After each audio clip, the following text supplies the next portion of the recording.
not by power, by your spirit, God. Send your spirit, God.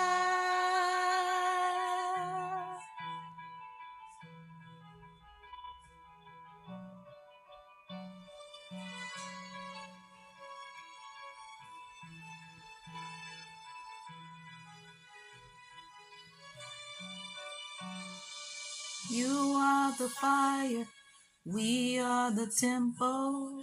You are the voice, we are your song. You are our God, we are your people. You are the light, we stand in awe. We stand in awe of you.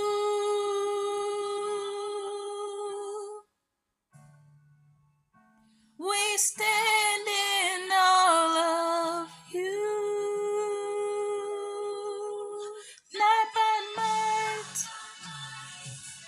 not by power, by your spirit, God.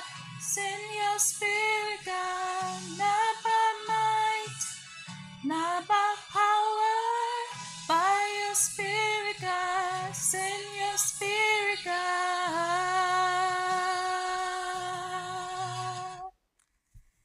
With the key of David and by the sound of my voice, I prophesy healing and restoration over all those watching this video. With the key of David and by the sound of my voice, I prophesy all coming to know the child of true humanity within you. With the key of David and by the sound of my voice, I prophesy all watching this video coming to accept the gospel of the kingdom within with an open heart and mind. The Gospel of Mary Magdala, Jesus and the First Woman Apostle, Chapter 14, The History of Christianity continued.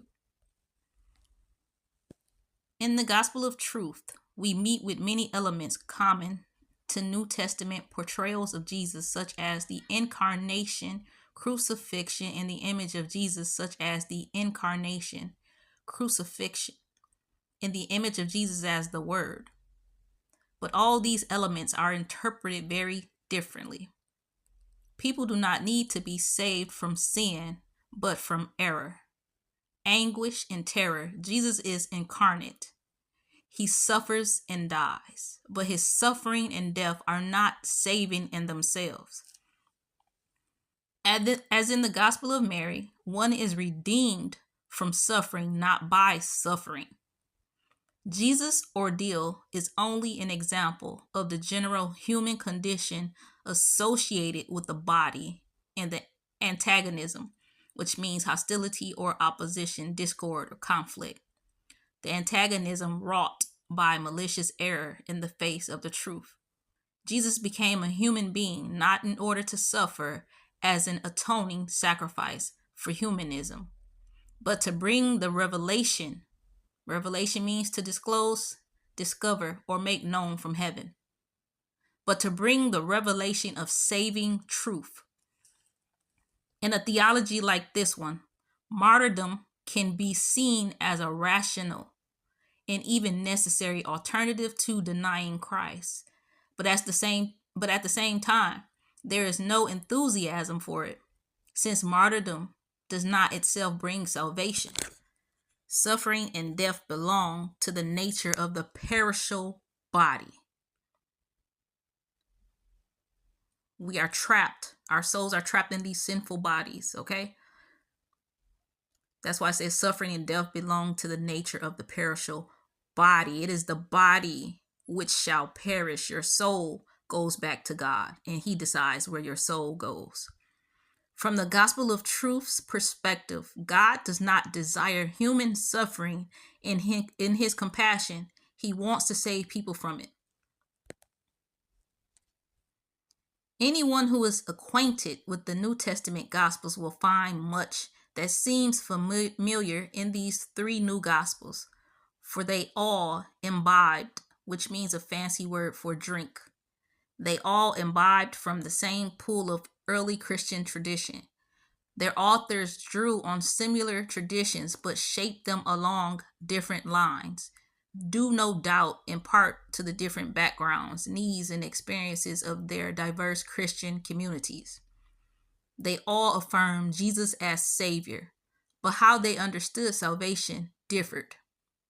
Despite the considerable debate and tension amongst Christians during the first 2 centuries, early Christian theology and practice were fairly fluid affairs in this period. By the 3rd century, lines hardened as it became increasingly clear that theological views had direct consequences for some very pressing issues. 2 new texts dating from the 3rd century, the Apocalypse of Peter and the Testimony of Truth, address some of these issues from perspectives that are new to us. Like the other rediscovered texts we have discussed, the Apocalypse of Peter rejects the saving value of Jesus' death on the cross, but it does so vehemently, calling cross theology an evil error.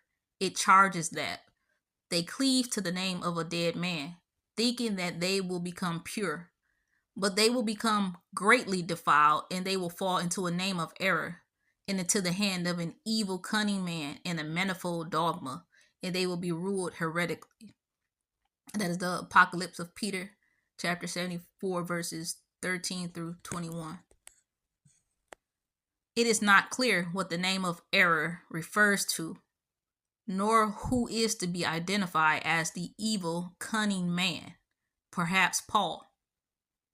But the references to manifold dogma and being ruled heretically clearly demonstrate that one issue at stake in cross theology was authority.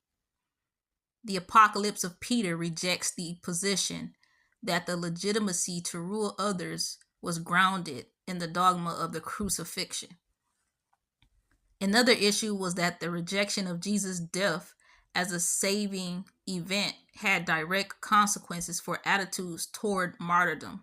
The Testimony of Truth claims, but when they are perfected with a martyr's death, this is the thought that they have within them.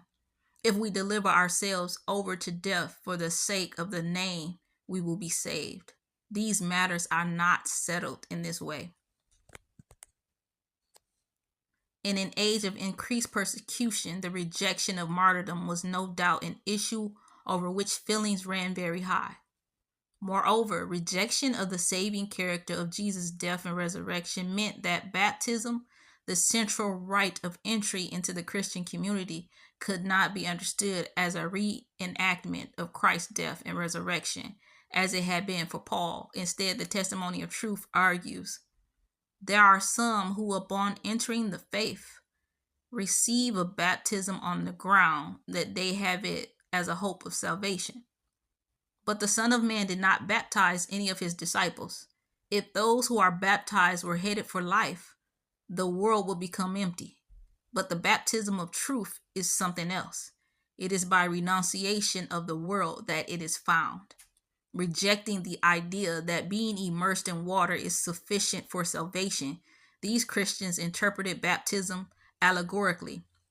Allegorically meaning using characters or events to represent a hidden idea, quality, or meaning often of a moral, religious, or political nature. Allegorically to signify renunciation of the world and reorientation toward God. That is the end of this video, loves. I will pick you all up in the next video.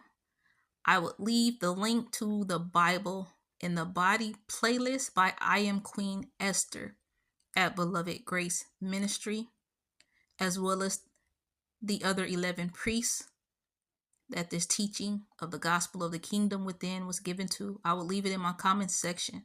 Shalom. I love you all. Most importantly, Jesus Christ of Nazareth loves you, and peace be with you.